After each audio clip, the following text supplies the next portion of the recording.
Hey guys, welcome back to my YouTube channel, and today I'm going to be showing you how to go from building something like this, a very basic house, to something that looks a bit more like this.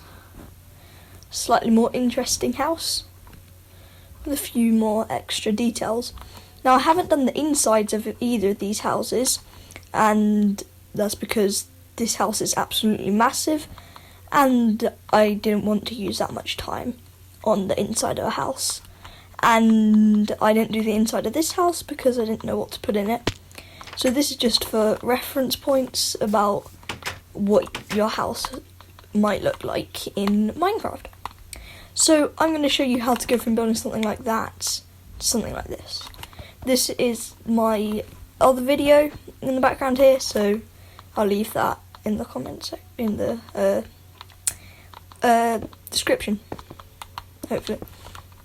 So I'm just going to get into it and show you how to go from building something like this to building something a bit better like this. I did get inspiration from Grian, so I'll be leaving a link to his channel down below as well. So let's just get my hands back. Alright, there we go. Now, for starters, with this house, this is what he said as well. The roof is as high as the house is, which doesn't really make it look as good.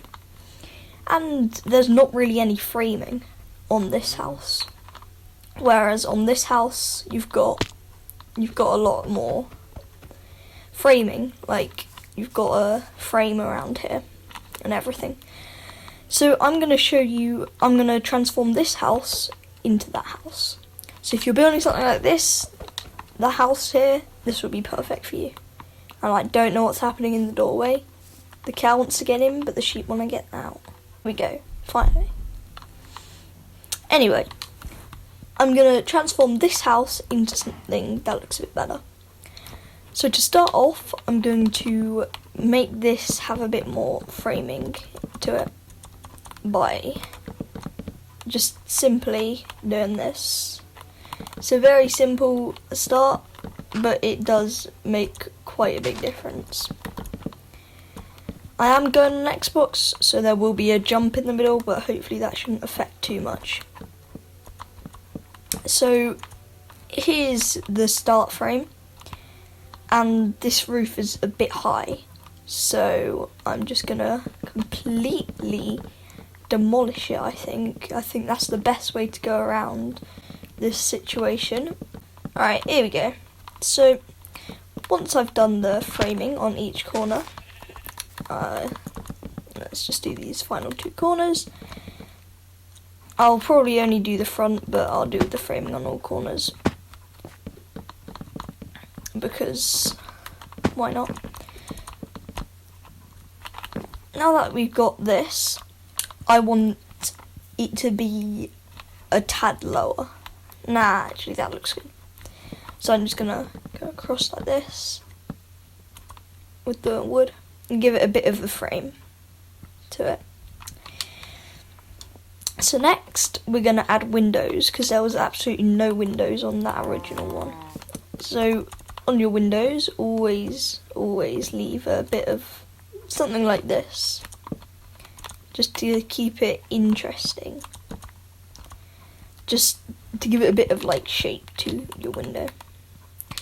You could always use gloss panes, and they help a lot, and they help a bunch when doing a big window design like this, because you can do something like this where the window's actually shaped.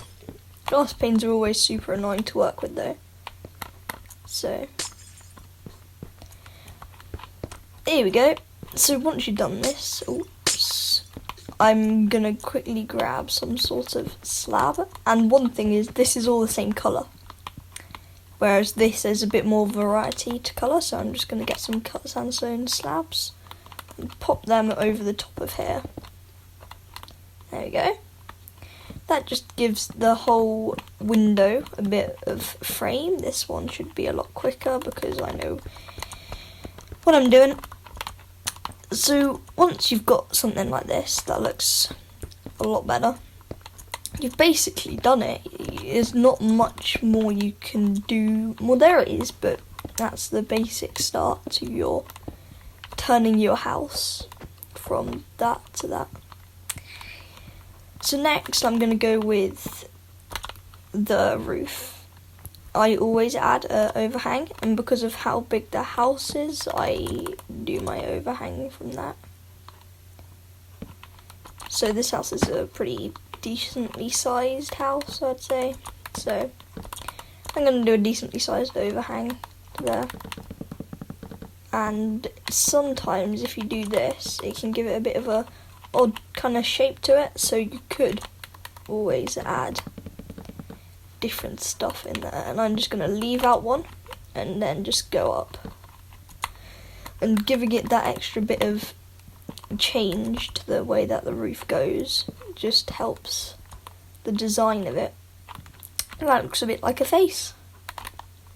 Just put the door down there, and that looks pretty good already.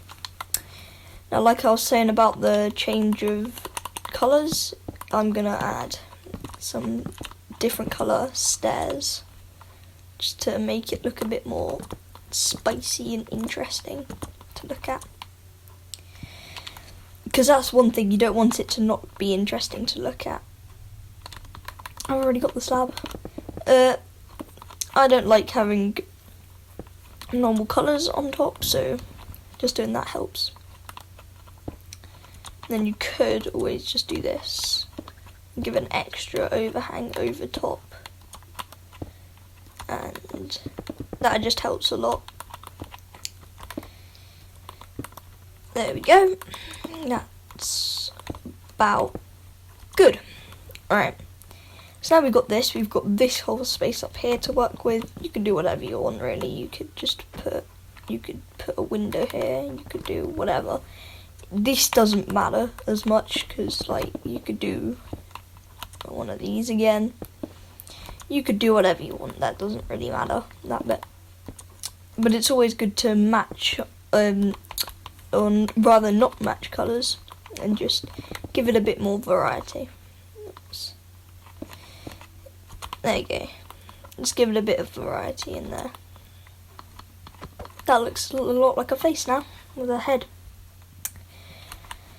So once you've done that, that's pretty much all there is to it. Just remember framework, interesting details, and just stuff that makes it literally stand out. And that's basically all there is to it. And then you just make it on a bigger scale with colours that match. So that's basically all there is to it. So yeah, I'll see you in the next one. Bye.